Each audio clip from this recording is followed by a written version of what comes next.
शुभ मंगल संचार, अभ्युदय सद्धर्म का, राम नाम विस्तार। परम पूज्य श्री स्वामी जी महाराज ने कहा, हे प्यारे, तू नित नियम से नाम का जाप कर। यह निश्चय रख, जो राम का भक्त होता है, श्री राम का आराधन नियम पूर्वक भक्ति भाव पूर्ण भावना से करता है, वह सभी कामों में अच्छा रहता है। वह जिस काम में हाथ डालता है सफलता को प्राप्त कर लेता है। सफलता का दाता तो वह राम ही है। अपने जीवन को सफल बना लेना दो प्रकार है। एक ये भक्ति का मार्ग है, साधना का मार्ग है, तप का मार्ग है, और दूसरा सेवा का मार्ग है। सेवा, परहित, परोपकार, दान पुण्य, यह अर्जित की हुई संपत्ति तीनों लोकों में नष्ट नहीं होती, यह साथ चलती है। एक नाम का जाप, स्वाध्याय, जो तप है, जाप, पाठ, सिमरन, साधन, जप, तप, ये कदापि नष्ट नहीं होते, कदापि।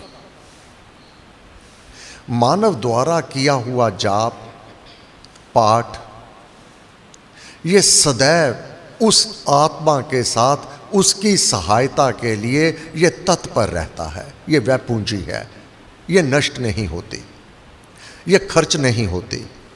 और धन दौलत कमा करके उसको खर्च किया जावे, वह कम हो सकती है और हो जाती है, परंतु यह धन नित नित होत सवायो, राम नाम रूपी धन। आज तुमने जो एक माला भी राम नाम की जप ली, यह नष्ट नहीं होने वाली। राम नाम का जाप करके परमेश्वर की चरण शरण में अर्पण कर देना, वहाँ डिपॉजिट कर देना, हे परमेश्वर, हे श्री राम, हे गुरुदेव, ये मेरा जाप आपके श्री चरणों में अर्पित है। जैसे बैंक में सेविंग अकाउंट में जमा पैसा ब्याज सहित बढ़ता रहता है, समाप्त नहीं होता, इसी प्रकार ये नाम जाप, ये स्वाध्याय, ये पुण्य के कर्म, ये शुभ कर्म कदापि समाप्त नहीं होता। ये वह पूंजी है, खर्च करने से घटती नहीं। कैसे खर्च की जाती है? प्रार्थना कर दी किसी के लिए कि हे प्रभु, उसका मंगल हो, कल्याण हो, वह दुख में है, वह कष्ट में है, उसके जीवन में बाधा आ गई है, विघ्न आ गया है, मैं उसके लिए जाप करता हूं। प्रार्थना करके उसके लिए जाप जो कर दिया, अर्पण कर दिया कि ये उसके निमित्त मेरा जाप आप स्वीकार करें, उसका कार्य तो सिद्ध हो जाएगा। वह तो उस कष्ट से, उस दुख से, उस बाधा से बाहर हो जाएगा, परंतु तुम्हारा जाप यह खर्च नहीं हो जाएगा।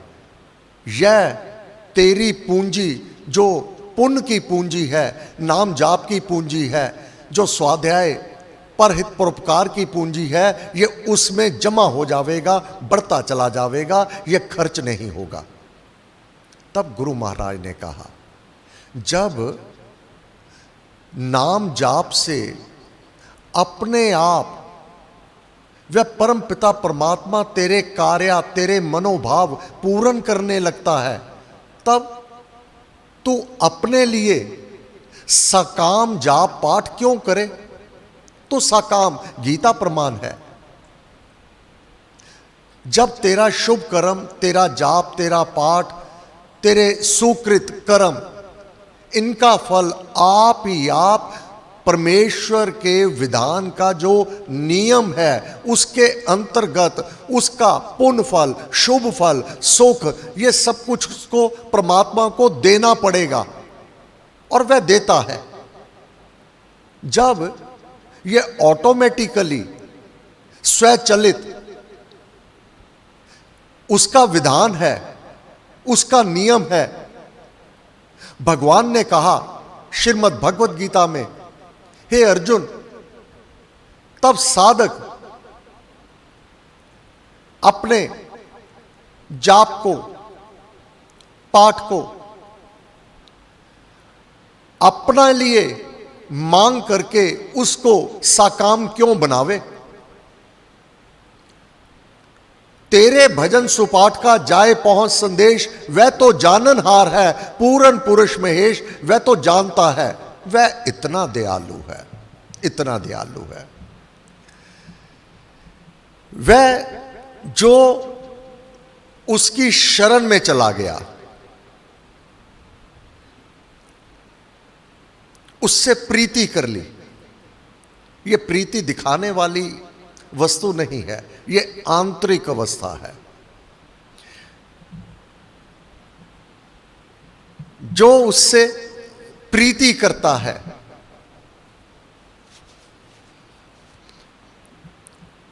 उसमें दृढ़ निश्चय रखता है, वह परम पिता परमात्मा इतना दयालु है, इतना कृपालु है। अगर ऐसे प्रीति करने वाले साधक से कड़े कर्म कलाप नहीं भी होते, जाप पाठ के लिए केवल प्रयत्न कर रहा है, साधना संपन्न नहीं हुआ है, तो भी वैसा भक्त कदापि नष्ट नहीं होता। उसका उद्धार और कल्याण अवश्यम भावी नियम के अंतर्गत है। तुम्हारे हृदय में परमात्मा के लिए जो प्रीति है, जो श्रद्धा है, जो विश्वास है, इसी से वह द्रवीभूत करुणा निधान प्रसन्न हो जाता है। वह हृदय को जानता है, वह भीतरी भाव को जानता है। उसको कोई धोखा नहीं दे सकता। मानव अपने आप को धोखा तो सदैव देता रहता है, परंतु उसको धोखा नहीं दे सकते।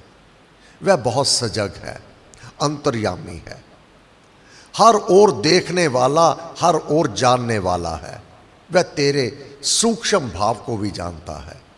किस भाव से तूने जाप किया, वह तेरे जाप पाठ को स्वीकार भी करता है और तेरी कामना को पूर्ण भी करता है। इसलिए गुरु महाराज ने कहा श्रद्धा, प्रेम, और इस ज्ञान को जब प्राप्त कर लेगा, अगर सत्संग में नहीं जाएगा तो यह ज्ञान नहीं होगा। ज्ञान नहीं होगा तो तू उचित अनुचित का निर्णय नहीं कर पाएगा। और ज्ञान ना होने के कारण अशांत हो जाना बहुत सुलभ होगा, भ्रमित हो जाना बहुत सुलभ होगा।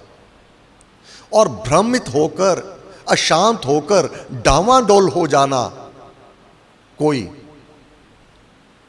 आश्चर्य नहीं होगा। अब सत्संग में जाकर गुरुदेव की वाणी को श्रवण करके, इस ज्ञान को प्राप्त करके तेरे अंदर दृढ़ता आ जाएगी। तेरे अंदर यह ज्ञान हो जाएगा कि जो मेरे भीतर प्रीति है, मेरे अंदर उत्कंठा है, मेरे अंदर जो प्रेम, जो श्रद्धा है, इसी से मेरा राम, मेरा इष्ट मुझ पर प्रसन्न हो जाता है। मेरे से जाप, ध्यान जो विधि है पूर्ण विधि से नहीं भी हुआ है तो भी वह कृपा निधान मेरे ऊपर भरपूर कृपा करता है, क्योंकि उसको तो अकारण बिना कारण कृपालु दयालु कहा गया। बिना कारण, बिना कारण। वह तो जो उसके साथ स्नेह करता है, प्रीति करता है, उसके प्रति श्रद्धा रखता है, वह प्रसन्न हो जाता है। और जिस पर वह प्रसन्न हो जावे तो ऐसे साधक की गति मति तो चरम सीमा पर होती है, चरम सीमा पर। गुरु महाराज ने कहा समय भयंकर आ रहा है, समय भयंकर आ रहा है। खूब भजन करो, खूब नाम सिमरन करो, खूब प्रार्थना करो, हे राम, हे परमेश्वर, मेरे प्राण आपका भजन करते हुए, सिमरन करते हुए, आपके ध्यान में मगन होते हुए, तब मेरे ये प्राण इस शरीर से बाहर निकले। जाना तो है ही। यूं ही अनर्थ कर्म, व्यर्थ कर्म में अगर अपना समय बिताते हो तो बाजी हार जाते हो। गुरु महाराज ने कहा, हे प्राणी, हे प्यारे, तू अनर्थ कर्म और व्यर्थ कर्म में अपने आप को पीछे कर ले। अंततः यह दीवा तो बुझ जाना है। अंततः यह दीवा एक ना एक दो बुझ जाना है। हवा के झोंके से नहीं तो आंधी से यह नहीं बचेगा। अपने लिए जीना, केवल अपने तन का पोषण करना, इसमें कोई महत्व नहीं है। मानव को अधिक की इच्छा ना होवे, जो प्राप्त है उसका धन्यवाद करे। घर में काम काज करते हुए स्त्रियां, व्यापार करते हुए घर के बाहर जाने वाले पुरुष अपना व्यापार कर रहे हैं, खेती बाड़ी का धंधा कर रहे हैं, आजीविका के लिए जो जो भी साधन वह परमपिता परमात्मा ने दे रखे हैं, उसके लिए अपने कर्तव्य कर्म का पालन करते हुए, आजीविका कमाते हुए, घर में काम काज करती हुई स्त्रियां सभी अपने समय को अनर्थ कर्म में, व्यर्थ कर्म में यूं ही बिना वजह क्या होगा, कैसे होगा, किस प्रकार से होगा, क्या तू करने वाला है? तेरा काम है पुरुषार्थ करना। तेरा काम है दत्त चित होकर जो कार्य तुझे सौंपा गया है, चाहे अपने कर्तव्य कर्म का, चाहे आजीविका का, चाहे अपने गृहस्थ जीवन में जो जो कार्य तुझे वह परमपिता परमात्मा ने दिया हुआ है, उसको तू सुचारू रूप से पूरे मन से दत्त चित होकर करके जो समय इसमें से तेरे पास और बच जावे, उसमें नाम का जाप कर व्यर्थ में सोचने के लिए, व्यर्थ में अपने भावों को दुष्ट बनाने में यह कुकृत ना कर। समय सबके पास है, कोई कितना भी व्यस्त क्यों ना होवे, समय उसके पास भी है।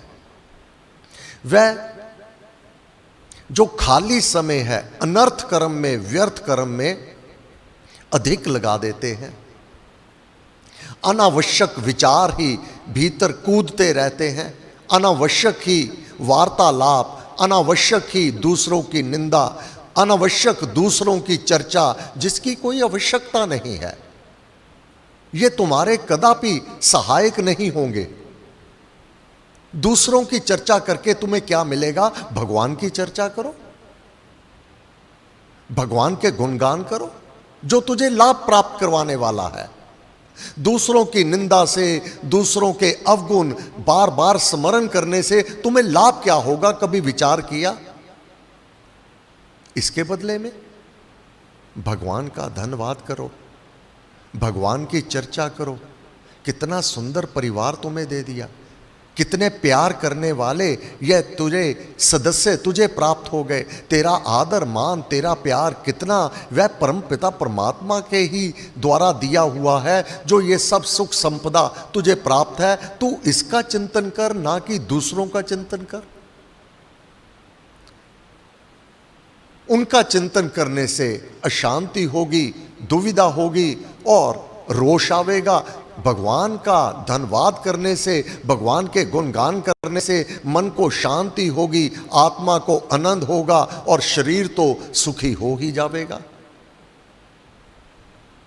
विचार कर, दो ही मार्ग है, एक सर्वश्रेष्ठ मार्ग है, एक तेरे मन का मार्ग है। अपने मन के पीछे मत जा, अपने मन को राम नाम में लगा दे, भजन कीर्तन में लगवा दे और उसके गुणगान करने में लगा दे। सर्वत्र तुझे सुंदरता ही दिखाई देगी।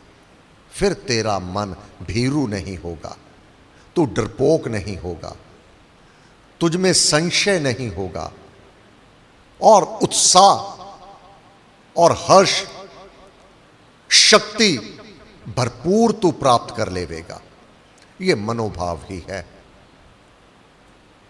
इसलिए गुरु महाराज ने कहा अपने समय को, अगर और भी अधिक समय है चर्चा ही करनी है, अगर तेरी रुचि है चर्चा करने की, दूसरों के चर्चा करने की, तो जितने महापुरुष हुए हैं, भगवान राम की चर्चा कर, लक्ष्मण की चर्चा कर, भरत की चर्चा कर, महाराज जनक की चर्चा कर और जितने महापुरुष हुए हैं उनकी चर्चा कर। अगर चर्चा करने का ही तुझे, फिर अपनी कुंडी को घुमा दे, अपनी विचार दृष्टि को बदल ले, बाहर से ये देखना बंद करके आंतरिक देखना शुरू कर दे कि मेरे अंदर कितनी कमियां हैं, अभी मुझे और करना शेष कितना रह गया है।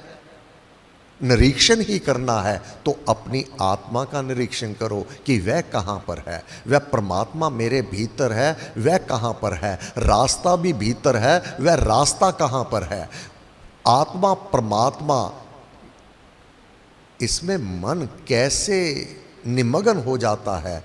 जब ये निमग्न हो जाएगा तो नाद सुनाई देगा। वह कैसा होगा? अगर विचार ही करना है, चर्चा ही करनी है, परिवार में दूसरों की रिश्ते नातों की चर्चा करने से अशांति होगी, अपना मन दुखी होगा और अपना ये शरीर भी रोगी हो जाएगा। इससे लाभ क्या होगा? तो चर्चा भगवान की कर, महापुरुषों की कर, उसकी कृपा की कर, आपस में घर में वह चर्चा कर, ना कि सगे संबंधियों की चर्चा करके दुखी होता रहे। ये दो मार्ग है तेरे जीवन में, इसमें जो तुझे अच्छा प्रतीत हो स्वयं इसका चयन कर और उसके अनुसार चल। तब गुरु महाराज ने कहा सर्वश्रेष्ठ मार्ग तो स्वाध्याय का, नाम जाप का, नाम ध्यान का, नाम सिमरन का है, जिससे तुझे लाभ होगा।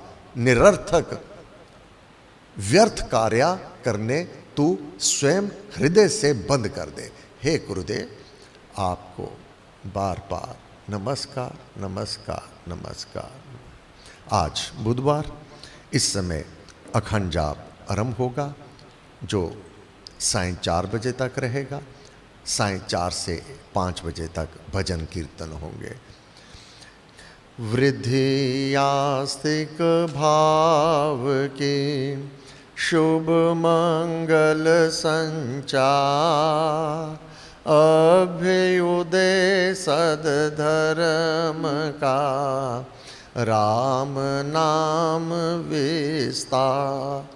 वृद्धि आस्तिक भाव की शुभ मंगल संचार, अभ्युदय सद धर्म का, राम नाम विस्तार।